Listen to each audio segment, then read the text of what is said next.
Boa tarde, tudo bem? Boa tarde, tudo bom? Claudinei, eu queria começar o nosso bate-papo aqui falando de dois importantes reforços que você pode ter. O Renato Abreu já está confirmado pela diretoria, né? Não vai poder jogar, obviamente, amanhã. E o Everton Santos, faltam alguns detalhes. Desculpa, Everton Costa. Alguns detalhes. Você pode falar dos dois para a gente? E também da ausência do Arouca, por favor. Então, o Arouca é um jogador que faz falta, né? Pela qualidade dele, jogador com várias passagens na seleção brasileira, um jogador que comprometimento muito grande tático, com uma qualidade técnica muito boa também. E faz falta, né? Mas é uma posição que a gente tem, nós temos vários volantes, né? Uma posição que a gente tem reposição, né? Às vezes não supera o Arouca em algum fator, em alguma valência, né? Alguma qualidade que o Arouca tem, mas em outras, às vezes, superam, né? O Alan, por exemplo, jogou mais alto que o Arouca, a bola parada do Alan, o cabeceio do Alan é melhor. Então a gente tem essas variantes. Quais são os outros jogadores? Como você falou, eles não estão à disposição contra o Grêmio, então prefiro falar dos jogadores que estão à disposição até para valorizá-los, né? Vamos deixar para falar dos outros aí a partir de quinta-feira. A gente fala do Everton e do Renato, assim que tiver tudo ok aí, tudo formalizado. O Everton já treinou com a gente, o pessoal, que eu posso dizer que pelo que eu conversei com os dois estão imbuídos aí com o espírito de ajudar, de vir realmente agregar, de vir colaborar com a gente. Então, um comportamento muito positivo de vir jogar no Santos, a oportunidade de vir jogar no Santos. Todos estão muito contentes com isso, os dois, né? Todos não, os dois. E é o que eu tenho para falar por enquanto. Com relação à parte técnica, essas coisas, vamos deixar lá para começar a passar o jogo do Grêmio primeiro, para a gente poder falar sobre eles. Boa tarde, Claudinei. Queria saber se você já definiu a equipe, se pretende mudar a formação, né? Fora de casa, se optou jogar com o Léo Cittadini, um pouco mais avançado. E também queria fazer a seguinte pergunta. Todo mundo sabe, né, que Copa do Brasil, quando você decide fora de casa, é interessante que dentro de casa você não tome gols, né? E faça também. Existe alguma estratégia, existe alguma maneira de montar um time para que ele fique resguardado defensivamente e que se comporte bem ofensivamente? Eu acho que essa é a estratégia que todos buscam, né? Eu acho que independente de Copa do Brasil, brasileiro, todo treinador quer um time que tome poucos gols e que faça bastante. Isso aí é o cenário ideal no futebol. Né? A Copa do Brasil, acho que o importante quando você joga em casa é você vencer. Né? Eu acho que, lógico que você vencer sem sofrer gols é melhor. Se por acaso empatar, o empate 0-0 é melhor que o empate com gols, né? Isso aí tudo eu concordo. Agora, o importante é você vencer para levar uma vantagem para o jogo de volta, né? Que a gente sabe que lá em Porto Alegre vai ser difícil depois do jogo. Então, o objetivo nosso tem que ser vencer o jogo, como todos os jogos. Se a gente conseguir vencer sem sofrer gols, melhor ainda, né? Mas, de qualquer forma, sendo um jogo Grêmio, Santos e Grêmio, jogos dentro da normalidade do que são, né? Grandes clássicos, sempre fazem grandes jogos. Vai ser um jogo de 180 minutos. Dificilmente vai sair muito decidido daqui, né? Vai sair com uma vantagem muito grande para o Santos ou para o Grêmio. Acho que vão ser dois jogos bem disputados, bem apertados. E pode ser que esse fator que você citou de não sofrer gol seja preponderante, mas a gente tem que buscar equilíbrio. Não adianta a gente se preocupar só em tomar gols e sair daqui com 0-0 e ter que empatar no Olímpico, ou ter que fazer gol no Olímpico para ir para os pênaltis. No Olímpico, não, desculpa, na Arena. Então, a preocupação é essa que você falou de estar com a defesa boa e o ataque produzindo é o cenário ideal para todo mundo, né? Com relação ao time, eu estou com algumas possibilidades aí, eu vou pensar um pouquinho melhor, não vou definir agora não, preciso conversar com alguns atletas agora, a gente fez um pouquinho, trabalhamos pouco aqui, não quisemos expor muito os atletas a desgaste.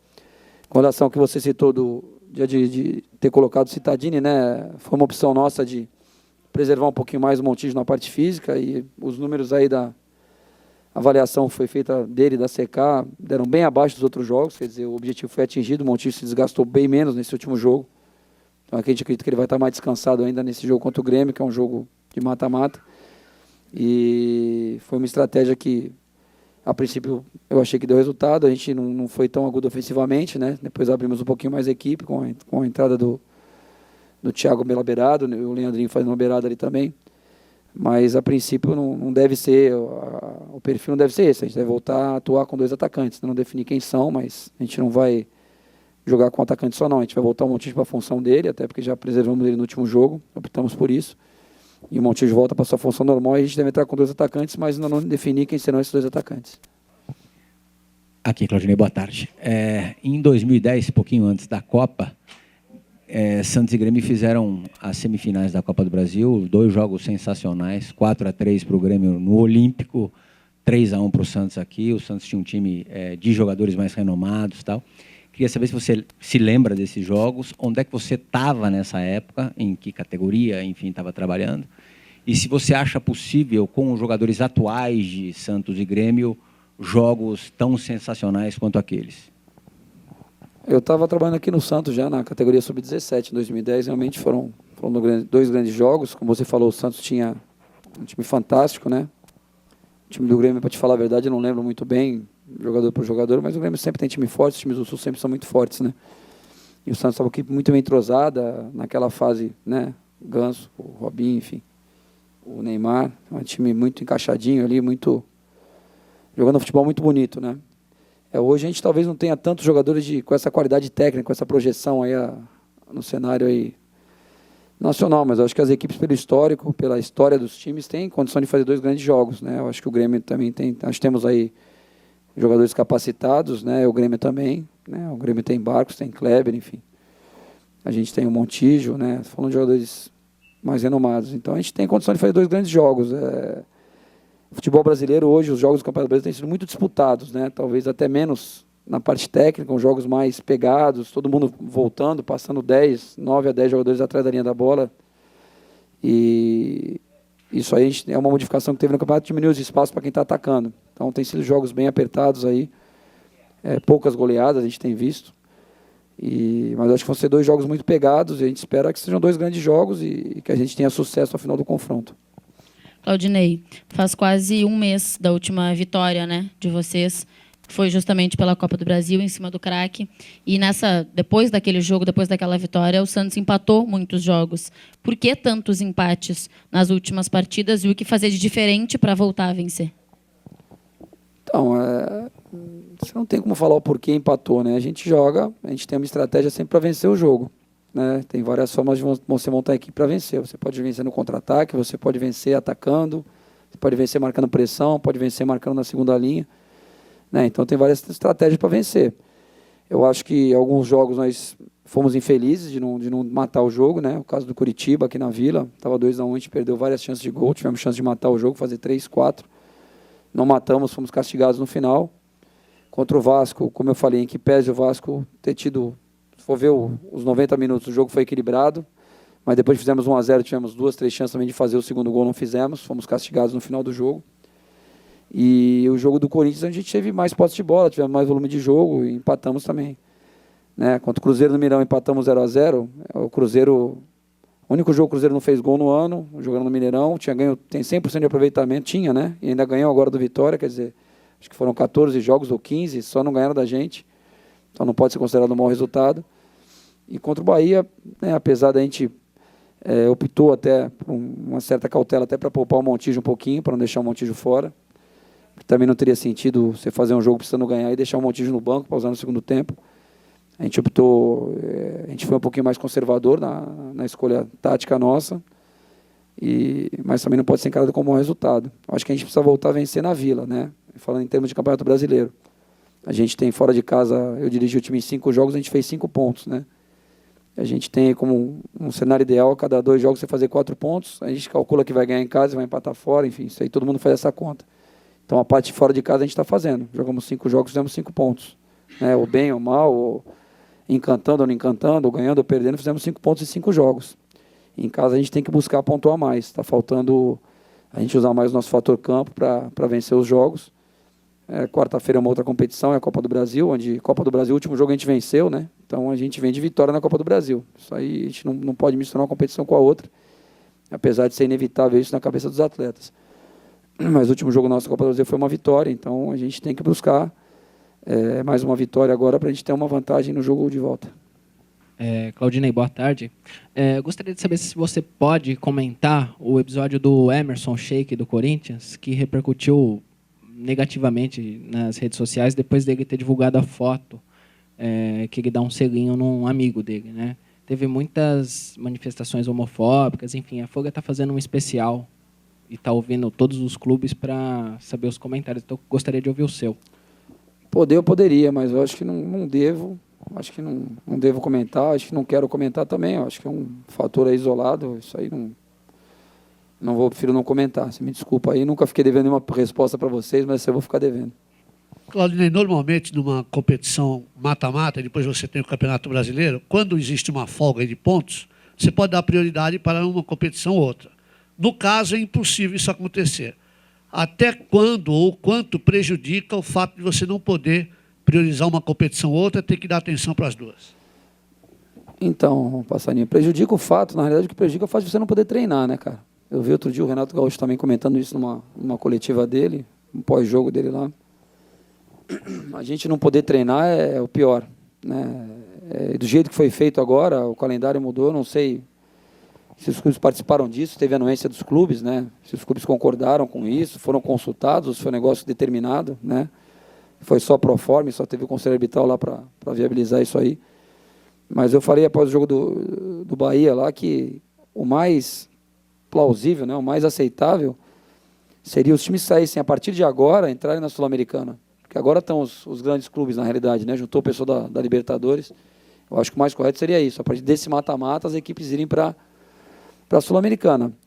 E se fazer como era antes, a Copa do Brasil no começo do ano, porque os regionais é mais fácil você, né, deixar. Só que como quiseram botar o pessoal da Libertadores, aí não deu para fazer ele junto com os regionais.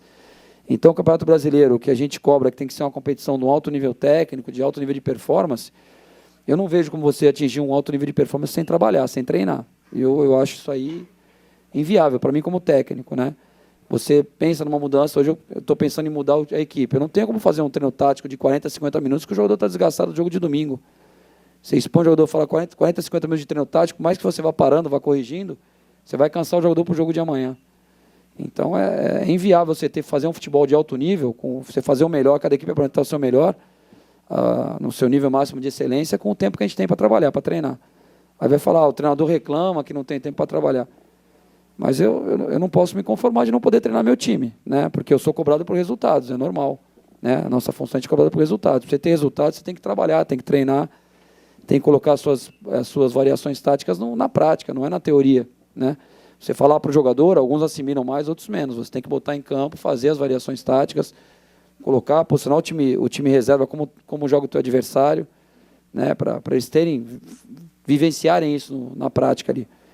E é impossível. Hoje, como você falou, com muita propriedade, vai ser impossível daqui para frente a gente priorizar. Se você vai ter tempo de treinar, se infelizmente você for eliminado. Só que se você for eliminado também, ninguém quer ficar fora de uma competição como a Copa do Brasil que dá uma vaga para Libertadores. E você vai ficar chateado com a eliminação. E o que vai acontecer? Quem for mais competente na Copa do Brasil, talvez lá na frente vá pagar o preço no Campeonato Brasileiro. Você vai brigar por uma competição que só o campeão vai ter uma vaga na Libertadores. Então você vai brigar, você chegar na semifinal, que vai ser lá em dezembro, a final da Copa do Brasil. Você vai chegar lá desgastado, se matando para ser o campeão da Copa do Brasil e pode pagar o preço no Brasileiro. Então é um negócio que hoje não dá para dimensionar, a gente vai ver lá na frente, né? Quem vai sair ganhando, quem vai sair perdendo. Mas a gente não pode abrir mão no momento, como você falou, de nenhuma das duas. Vamos ter que jogar as duas à vera, aí, como a gente fala, né? Jogar as duas para valer. E, enfim, e tentar ganhar alguns jogos no Brasileiro. No Brasileiro, se você ganhar 2, 3 jogos na sequência, pode até um jogo ou outro você abrir mão de alguns jogadores. Mas eu não vejo no momento, eu concordo com você. Não tem como poupar ninguém, como priorizar nada. A gente tem que jogar as duas. Tentar ganhar sempre, porque a gente é cobrado por vitórias, por resultados positivos. Eu acho que o caminho vai ser esse para todos, né? Não é só para nós. O Atlético Mineiro ainda já tem a vaga na Libertadores, eles podem escolher, né? O Atlético Mineiro pode escolher o que eles querem. Vamos tentar ser campeão da Copa do Brasil, que a gente não tem o título, ou vamos jogar para ganhar o Brasileiro, né? Mas também vai terminar lá pertinho da viagem para o Mundial, vai ter uma hora que também eles vão ter que tirar o pé. Ô Claudinei, você falou que o Santos vem de vitória na Copa do Brasil, é verdade, né? Mas no Campeonato Brasileiro, os dois times estão num panorama bem diferente, né? O Grêmio, se eu não me engano, vem de 3 vitórias consecutivas e o Santos já são 6 partidas sem vencer nessa competição. Se enfrentam agora em outra competição. A fase que os dois clubes vivem no Brasileiro, você acha que tem alguma interferência para esse jogo da Copa do Brasil? A interferência, quando você vem de vitória, você vem sempre mais relaxado, né? O time do Grêmio hoje vive uma fase boa, os jogadores estão mais relaxados, né? Os jogadores se sentem à vontade, às vezes, de arriscar uma jogada diferente, fazer alguma coisa, porque vem num momento positivo, né? Tá num momento legal. Mas tirando a exceção do Bahia, a gente tem pego os adversários que vêm bem, né? A gente pegou o Curitiba, que era líder invicto do Campeonato Brasileiro, a gente pegou Corinthians, vinha de 2 vitórias, até uma fora de casa, se não me engano, 1 ou 2 vitórias fora de casa, uma certeza foi fora de casa. Pegamos o Vasco, que vinha de vitória também. A gente tem pego sempre os times que vêm de resultados positivos. E a gente tem dado conta, né? Eu acho que não é a questão, não é só essa. A questão é a gente dar tranquilidade para os atletas jogarem seu melhor futebol. O Grêmio vindo de vitória, vindo de derrota, vindo de empate, vindo de folga. Sempre é difícil jogar com o Grêmio, né? Eu acho que para eles também sempre é difícil jogar na Vila. Então vai ser um grande jogo, um jogo muito pegado. O Grêmio, como eu gosto sempre de frisar, né, de valorizar o profissional, tem um grande treinador que é o Renato. Eu tenho tido essa minha passagem aqui como técnico do Santos, prazer de enfrentar grandes treinadores, vai ser mais um grande técnico que a gente vai enfrentar. E só isso aí já credencia o Grêmio com fazer grandes campanhas, porque ele é um grande técnico. Alô, a CBF remarcou alguns jogos do Brasileirão, não sei se já chegou para você, os jogos que foram atrasados, né, adiados. O Santos tem jogo, por exemplo, num dia 7 de setembro, depois 9 de setembro, num sábado e numa segunda. Parece que 11 também. Depois, no começo de outubro, tem jogo numa quarta, 2 de outubro, e numa sexta-feira. Não sei se o do final de semana também já vem no embalo. Como é que é trabalhar assim? O que você acha dessas remarcações? Eu acho meio absurdo, né, cara? Eu acho meio absurdo essa urgência aí de se marcar esses jogos. Eu acho que não tem essa urgência toda. Eu acho que até isso aí juridicamente tem um limite aí de horas que o atleta profissional pode jogar entre uma partida e outra, né? Você não pode comparar o futebol com outros esportes. O futebol é um esporte de contato, né? Tem as lesões por trauma, né? Pancada, enfim. É diferente. A dimensão do campo é outra, o deslocamento do jogador é outro. Não dá para você comparar com o vôlei, que você joga todo dia, basquete, pode jogar um dia sim, um dia não, todo dia. Eu acho que isso aí até juridicamente, eu não sei como é que vai ser o posicionamento aí do Sindicato dos Atletas com relação a isso, mas eu acho complicado você jogar do jeito que está se colocando aí. É o que eu falei, aí onde é que vai o nível técnico da competição? Você tem que vender um espetáculo, né? Eu acho que o futebol é um espetáculo. A gente tem que vender bom produto. Pra você ter bons patrocinadores, ter retornos, tem que vender um bom produto. Como é que você joga em alto nível, sábado, segunda, quarta? Não tem como você jogar em alto nível. E prejudica bastante o trabalho da gente, né? Se domingo e quarta já não dá para treinar, você vai jogar sábado, vai sair sábado depois do jogo, domingo de manhã, vai chegar no Sul para jogar na segunda-feira, sem treinar. Quer dizer, e aí se você perde, você é incompetente, né? Você é incompetente que você perdeu. Ninguém fala que você não teve tempo de treinar. Então, acho que para mim é ruim, para o Dunga vai ser ruim. Todos os envolvidos vão sair perdendo. Então, acho que todos os envolvidos têm que se mobilizar para tentar reverter essa situação. Eu acho impraticável. Se for uma determinação que tivermos que fazer, vamos fazê-lo, né? Vamos jogar. Mas eu, de antemão, já acho que o Dunga deve ter a mesma opinião, né? O treinador do Náutico, o Jorginho, também deve ter a mesma opinião, que vai ter que jogar numa sexta-feira e talvez no domingo de novo. Então, acho que não é assim que se resolve as coisas, né? Se deram a liberação para a gente viajar, a gente viajou, a gente tem que ter uma condição de fazer bons jogos. E até aquele que não viajou está sendo prejudicado, no caso do Inter, no caso do Náutico, né? Que não viajaram, não foram beneficiados com essa folga e vão ter que jogar a cada 2 dias. Isso aí é desumano até com os atletas. Ô, Claudinei, na lateral direita você escala o Galhardo de uma outra coisa. Você tem a informação que o Real Madrid B está interessado na contratação do Alan Santos? Chegou a informação para a gente aí, eles têm interesse no Alan, pelo que a gente ficou sabendo aí internamente, né? E vocês acabaram já divulgando também. O Alan é um jogador com muita qualidade, né? Joga de cabeça erguida, é um grande volante. Só que eu sei do interesse, mas não estou ao par da negociação, não. Isso aí é a nível de direção, eu não estou ao par. O Alan está integrado, está treinando, está se esforçando, está se dedicando. E eu acho que é a direção que tem que tomar as decisões que forem tomadas, né? O Alan é um jogador que está inserido aí no contexto, tem participado bastante com a gente, tem sido bastante efetivo e entrado com bastante qualidade, tem acrescentado bastante equipe, mas isso aí é negociação a nível de direção, eu estou ciente, mas não estou ciente da decisão ou do que está sendo resolvido, eu estou ciente do interesse. O Galhardo, a gente tem a opção do Galhardo e do Bruno, o Galhardo estava com um problema no tornozelo, por isso foi tirado da delegação no jogo de Salvador, nem viajou, porque sentia um pouquinho o tornozelo, vou conversar com ele, participou do rachão hoje aí, normalmente, vou conversar com ele, ver como é que ele está. Ele ou o Bruno, né? Um dos dois, com certeza, vai estar em campo.